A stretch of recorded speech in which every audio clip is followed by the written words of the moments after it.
Bonjour, bienvenue sur Sudokanar. On va regarder un Event Sudoku, c'est-à-dire du Sudoku pair, créé par l'auteur néerlandais Richard Stolp pour son championnat national. Et la règle particulière, c'est que toutes les cases grises que vous voyez doivent contenir des chiffres pairs, ce qui fait que c'est très proche d'un Sudoku classique.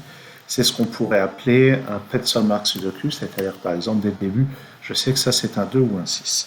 Et je suis en train de me dire que les cases grises sont peut-être un petit peu trop foncées. Je vais mettre la vidéo en pause et je vais changer par un gris un petit peu plus clair.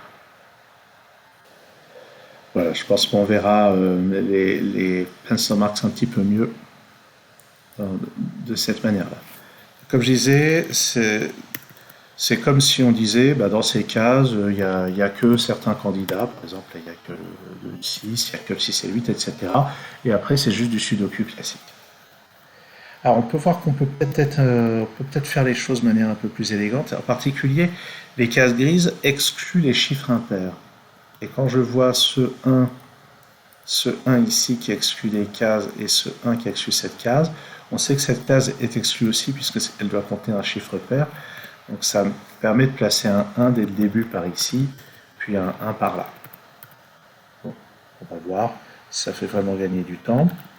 Je remarque juste par des raisonnements de Sudoku classique que je n'ai pas de 2 par ici.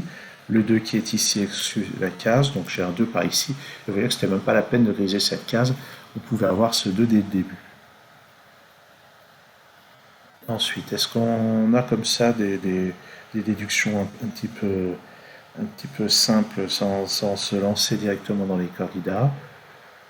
On ne sait pas, j'en vois pas forcément beaucoup. Là, on a les 4 qui nous disent qu'il y a un 4 par ici. Forcément, la case grisée ne nous donne rien de spectaculaire. Bon, est-ce qu'il y a autre chose à voir? Avec les 4 qui sont là, même chose, il y a un 4 par ici. Mais ça ne nous donne rien de très exploitable, je dirais. Donc je pense que je vais continuer à bourriner les candidats dans les cases grisées. Donc ça c'est 4 ou 6, ça c'est 4 ou 8. Ça peut pas être un 4, donc c'est 2, 6 ou 8. Ça peut pas être un 2, donc c'est 4, 6, 8. Ça peut pas être un 4. Ça peut pas être un 2. Ça peut être ni 2 ni 4, donc c'est 6 ou 8. Ça c'est ni 2 ni 4. Ça c'est pas un 4. Et ici c'est pas un 2. Bon, ça n'a pas l'air de donner grand chose de spécial. Ok. Donc on va maintenant passer en mode Sudoku classique. Et comment est-ce qu'on va faire ça? Alors, qu'est-ce qu'on peut remarquer? On peut remarquer qu'en fait en Sudoku classique, le 9 n'est pas là et il n'est pas là non plus. Donc comme il n'est pas dans les cases grises, il est forcément là. Et maintenant avec ce 9 et ce 9, je vais avoir un 9 par ici. Ensuite, je peux remarquer que dans cette colonne, le 9 n'est pas là à cause de ce 9, il n'est pas là à cause de ce 9, il n'est pas là à cause de ce 9. Donc j'ai un 9 par ici. Bon, ensuite. Alors, est-ce que j'ai des choses à déduire de tous ces candidats restreints? J'ai pas l'impression en fait. Ah, je peux remarquer que le 3 n'est pas par ici, donc il est par là. Et avec ce 3 et le 3 qui est par ici, je vais avoir un 3 par là. Ça n'avance pas tellement. Ah, par contre, ce 3 élimine ces cases, ce 3 élimine ces cases. Donc j'ai un 3 ici. Ça c'est déjà plus intéressant. Donc le 3 n'est pas par ici. On voit pas grand chose à faire avec ce renseignement. On pourrait remarquer quoi? Sur le 4, il n'est pas par là. Avec ce 4, il n'est pas par là. Il reste 3 positions. Pas très intéressant.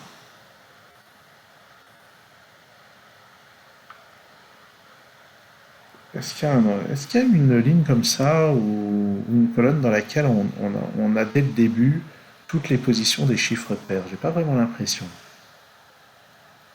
J'ai pas l'impression qu'on ait ça. Souvent il y a ça dans les sudoku avec des variantes pair-impair. Et là, ça n'a pas l'air d'être le cas.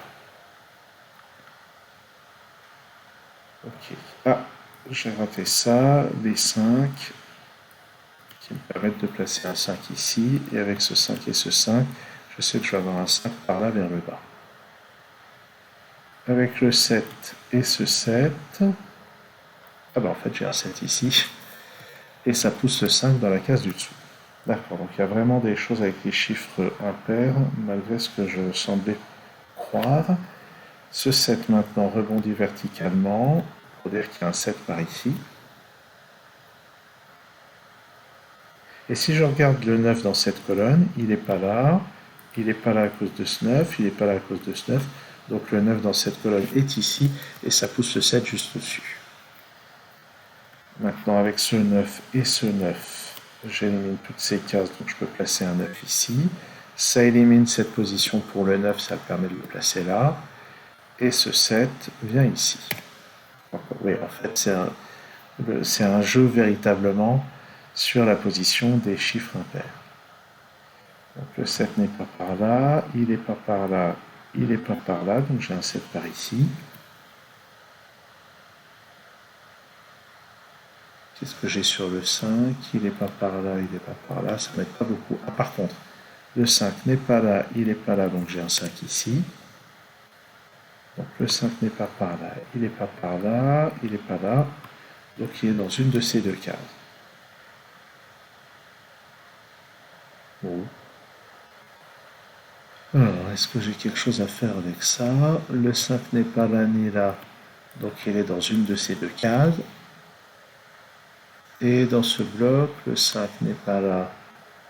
Oups. Avec ces 5, il n'est pas là. Avec ce 5, il n'est pas là. Donc il est dans une de ces deux cases. Si je regarde le 7, il n'est pas là, il n'est pas là, donc il va être dans une de ces deux-là. Donc grâce à ça, je peux exclure cette case pour le 7, celle-là. Je vais avoir un 7 par ici. Ah, et si je prends ce 7 et ce 7, on voit qu'on a un 7 là. Donc je peux le faire disparaître d'ici et le placer là. Et sur cette ligne, donc ça ne peut plus être que 6 ou 8. Et dans cette colonne, il me manque le 3, il est là. Ça, c'est donc un chiffre pair. Et ça, c'est aussi un chiffre pair. Il me faut un 3 par ici. Je pense qu'on va continuer avec les chiffres impairs. Ça a l'air d'être un bon placement.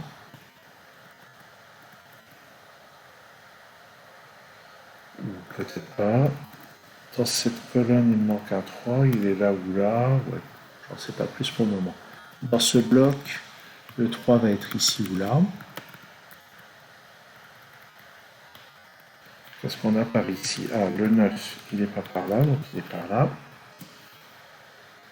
J'aurais pu l'avoir aussi avec ces 9 là. Pas forcément super intéressant.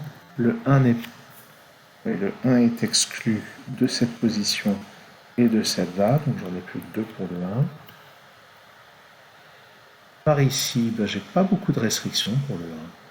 Par contre, le fait que le 1 ne soit pas par là, ça me dit que le 1 est par là. Alors ça donne plusieurs choses. D'abord, ça élimine le 1 qui est ici, pour le placer là. Et grâce à ça, j'ai éliminé un de ces cases-là. Il n'est pas là non plus, donc il va être dans une de ces deux-là. Mais surtout, on a remarqué que le 1 et le 7 sont forcément dans ces deux cases-là, donc le 5 n'y est pas. Ça, c'est une paire 1 et 7. Donc le 5 est poussé dans cette case-là, le 4 est poussé là, et le 6 est forcément là. Donc ça va avoir pas mal d'impact. Ça peut plus être un 6. Sur la ligne, il me manque 2 et 8. Et puis sinon, le 5 qui n'est pas là se trouve poussé dans cette case. Et en mettant le 5 ici, ça pousse le 9 juste en dessous et le 7 juste à côté. Maintenant, le 7 rebondit là-haut pour donner le 1 et 7. Et le 9 rebondit horizontalement pour évacuer le 9 d'ici et le pousser dans cette case. Donc ça, c'est bien. Si je reviens à cette première colonne, il me manque le 4. Donc je vais l'éliminer de cette position. Et dans ce bloc, le 4 va forcément là, ce qui pousse le 3 ici. Donc là-haut, Le 3 vient là. Et ça, c'est parmi 2 et 6. Et sur la ligne, il me faut un 5, il ne peut plus être que là. Ok, on avance. Ça, c'est un chiffre pair, on ne sait pas encore lequel. Ici, donc dans la colonne, il me manque 4 et 8. Donc ça, c'est un 8. Ça, c'est un 4. Et ces deux-là sont 6 et 8. Et tout en bas, on récupère le 1. Qui n'est donc pas là, ça place le 1 ici. Qui n'est donc pas là, ça place le 1 ici. En bas, ça c'est pas un 6, ça c'est parmi 3 et 8. Donc ça c'est 6. Ça permet de résoudre tout ça. Ça me donne ce 6 ici qui à son tour donne le 2 puis le 8. Ce 8 me donne ce 6 puis ce 2. Ça c'est pas un 6, c'est 4 ou 8. Ce 6 élimine aussi le 6 de cette case. Si je remonte là-haut, le 2 me donne ce 6. Ce 8 ici me donne ce 2, que je peux éliminer là. Ce 6 ici me donne le 8, donc c'est un 4. 8, 4, 6, 8. Ici, j'ai besoin d'un 3 et un 6, mais il y a déjà un 6 ici. Donc le 3 n'est pas là, il est là. Ça, c'est un 8. On complète la colonne avec un 2. Et en bas, j'ai plus qu'à mettre le 8 et le 3. Et voilà. Donc ça se résolvait vraiment comme un sudoku classique avec quelques contraintes sur certaines cases. Merci d'avoir suivi cette vidéo. À très bientôt sur Sudokalar.